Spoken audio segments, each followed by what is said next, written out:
Salut, c'est Thibaut pour Thibaut.be et on va faire un What's on my iPhone version iPhone 6S Plus. Donc comme vous le voyez, l'écran d'accueil n'a pas foncièrement changé depuis l'iPhone précédent, j'ai un peu réorganisé et donc on se retrouve avec un iPhone à deux écrans, le dernier servant à les trucs qui servent à rien. Sur le premier accueil, on retrouve le dossier utilitaire dans lequel je vais ranger les apps que j'utilise quotidiennement mais que je classe dans les infos utilitaires. Donc on a les réglages de l'iPhone. On a l'App Store, MyOrange pour consulter mon abonnement, Nagelmaker c'est ma banque, Ticketfinder c'est mes chèques repas, PayPal, mon compte PayPal, Proximus pour veiller les factures, Wistikit c'est l'application qui permet d'utiliser la balise Bluetooth dont je vous ai parlé sur le blog récemment, l'Apple Remote pour la TV, Firefox, je sais pas pourquoi il est là mais il est là, DKV pour mon assurance, livraison quand j'ai un colis, et Recycle qui me donne les dates de PMC et autres machins. Puis j'ai l'application santé dans laquelle je vais centraliser toutes les informations qui sont glanées par d'autres applications que je vous présenterai sur le second écran. On a l'application plan, météo, appareil photo, dossier photo et vidéo. Donc ici on se retrouve avec VSCO que j'utilise beaucoup. Layout, je l'utilise pas trop, mais de temps en temps pour faire un collage ça sert. Boomerang, je m'amuse bien avec. Pas beaucoup de contenu à diffuser, mais je m'amuse bien avec. Lightroom qui prend de plus en plus de place dans mon quotidien parce que c'est synchronisé avec le Mac. Ça shoot en DNG et ça a pas mal d'options de retouche. Darkroom est très sympa aussi parce que lui permet d'appliquer toute une série de réglages et de les modifier dans la pellicule photo. Donc pas besoin de créer une copie comme sur VSCO. Ce qui me dérange un peu, c'est qu'on enregistre directement les modifications sur la photo et on modifie la photo originale, on ne se retrouve pas avec deux fichiers découpés. Over lui permet, Over et SparkPost, ça va permettre de faire, de mettre des animations, enfin de mettre des incrustations texte sur des images pour créer des bannières un peu à diffuser sur le web. Great Photo, c'est une application qui très très pratique, il faudrait vraiment que je vous en parle sur le blog, qui en fait est un guide pour débutants en photo avec plein de conseils pour faire une bonne photo sur le flou, le bokeh et autres. Et tout ça avec des images tests très concrètes et très intéressantes. Ici, c'est la partie dont je me sers quand je fais une sortie photo. Photo Toolkit qui va me permettre de calculer l'hyperfocale, Météo Ciel qui va me permettre de voir s'il y a une couverture nuageuse par exemple pour des photos de Voie lactée ou autre. Dark Sky c'est pour trouver des zones sans pollution lumineuse. Photopills c'est top pour planifier des photos de coucher ou de lever de soleil parce que vous avez chaque fois les angles et les levées, toutes les données liées au lever de soleil. Star Walk c'est quand vous faites de la photo d'étoiles, c'est pour voir quelles étoiles vous photographiez et trouver celles que vous voulez photographier.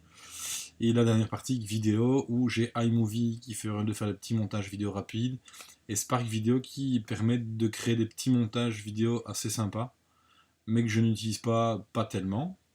Ensuite, on a Wallet dans laquelle vous allez retrouver mes cartes de fidélité. J'aime beaucoup cette app que j'utilise de plus en plus. Sur la ligne suivante, on se retrouve avec Musique, qui est vraiment devenue mon application de streaming audio par défaut, qui a remplacé Spotify et tous les autres. On a Pocket Cast qui pour le moment remplace Podcast d'Apple parce que la synchronisation avec les flux est catastrophique pour l'instant. Mais j'aime beaucoup l'application d'Apple, donc voilà. Donc, mais pour le moment, je fais avec Pocket Cast, qui elle a une synchronisation et un téléchargement très rapide. YouTube, Reader dans lequel on retrouve mes flux RSS synchronisés avec Feedly et mes articles à lire plus tard synchronisés avec Instapaper. Instagram, WhatsApp, dans le dossier social, il est plutôt court. On se retrouve avec Facebook Messenger, Snapchat, qui bizarrement j'utilise plus souvent depuis qu'Instagram a sorti Stories, ne me demandez pas pourquoi. Slack pour discuter avec les potes blogueurs, FaceTime, Skype pour faire des chats vidéo. Beta Série, comme j'ai expliqué sur le blog, la meilleure application de suivi de séries, où j'ai toutes mes séries, les épisodes que j'ai à voir, et comme vous voyez j'ai pas mal de retard. Ici l'onglet productivité, on va se retrouver avec Notes, que j'ai remis dans ce dossier-là parce que j'utilisais avant, mais définitivement, pour le moment, le meilleur logiciel de notes qui existe, c'est Evernote. Donc il a repris sa place sur l'écran d'accueil et Note se retrouve dans le dossier productivité.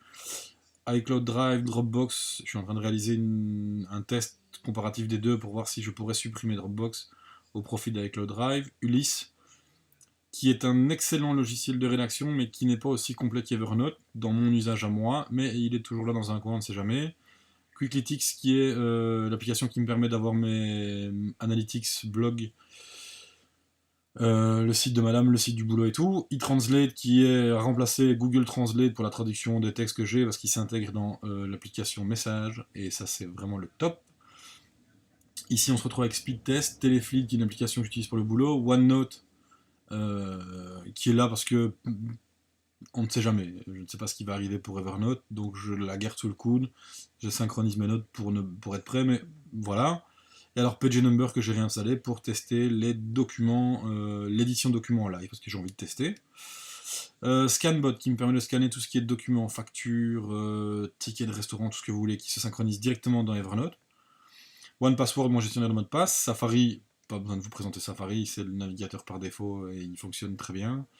Alors j'ai remplacé Fantastical par le calendrier parce que je trouve qu'avec iOS 10 et les widgets, il a pris énormément d'importance dans mon workflow, donc je le garde là. Rappel que j'aime beaucoup. Evernote, comme je vous disais, qui est pour l'instant le meilleur logiciel de prise de notes qui existe. J'ai pas trouvé mieux, malheureusement.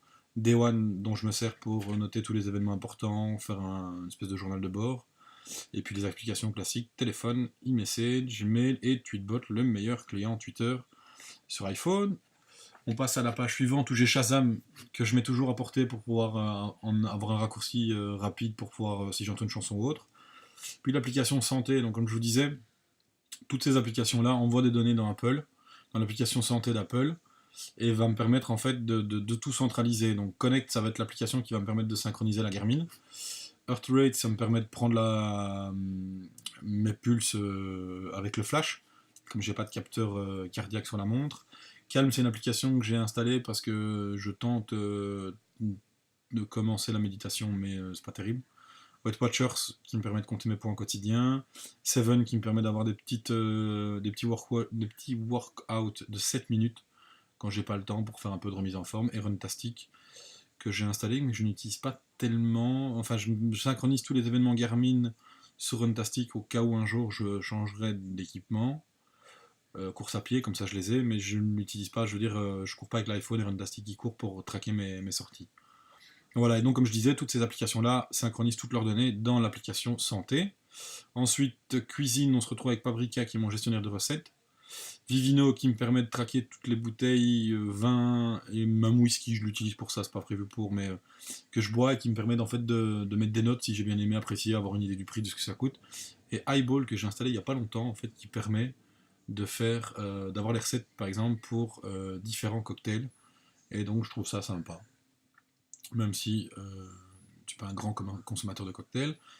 L'application voyage dans laquelle on va retrouver TripAdvisor, Yelp qui vont me permettre de checker les restos, les endroits ou quoi qu'il y a dans le coin quand je suis en déplacement. Airbnb, parce que comme ça quand on décide de programmer un petit week-end ou autre, on check les Airbnb. Kayak Pro pour checker les vols et les meilleurs prix et les hôtels aussi. Et alors App in the Air qui permet en fait d'encoder les vols. Par exemple, moi j'ai encodé nos billets d'avion pour Montréal et qui va me donner en fait les différentes étapes dans lesquelles on est. Donc par exemple, à quel moment vous êtes de l'enregistrement, à quel moment vous êtes quand va décoller le vol et voir un peu s'il y a des retards, des machins. Donc il permet vraiment d'avoir un suivi complet des vols qui sont programmés. Divertissement, donc on va se retrouver avec Movie Player qui me permet de lire des vidéos en direct sur l'iPhone. Infuse qui est synchronisé avec mon serveur qui me permet de streamer le contenu qui est dessus. Vimeo qui me permet de regarder de temps en temps une vidéo. Télé Loisirs c'est pour avoir le programme télé. Et alors IBMD je l'ai installé pour tester le partage de bandes annonces et de résumé de films via message, mais je ne m'en sers pas des masses. On continue avec Shopping qui porte bien son nom, pas besoin de vous présenter l'application, donc on a Amazon, App Store, eBay, seconde main. Et on termine avec les jeux où vous allez retrouver toute une série de jeux, euh, pas, des, pas des très gros jeux, enfin c'est des jeux pour passer le temps. Hearthstone j'aime beaucoup, Candy Crush ça permet de passer le temps quand il y a ça à faire. Clash Royale je connaissais pas, j'ai installé, j'aime pas mal, c'est divertissant, ça permet de faire des petits combats qui durent 3 minutes, c'est jamais très long. Ça je vais les installer parce que c'est pas terrible à jouer, tout le monde veut prendre sa place et les graphismes sont moches. Et ça, je l'ai installé quand ils ont fait après la keynote, quand ils ont offert le téléchargement gratuit. C'est sympa, mais on se lasse assez vite, même si le design est très réussi. Et donc, ça clôture. Enfin, je vous montre, voilà, ce qui reste, les applications qui servent à pas grand chose. Et ça clôture donc ce What's on my iPhone version iPhone 6S Plus de 2016. De toute façon, je vous mets le descriptif de ce que je viens de raconter dans l'article en dessous de la vidéo, et si vous avez des questions, les commentaires sont là. C'était Thibaut pour Thibaut.be et un What's on my iPhone.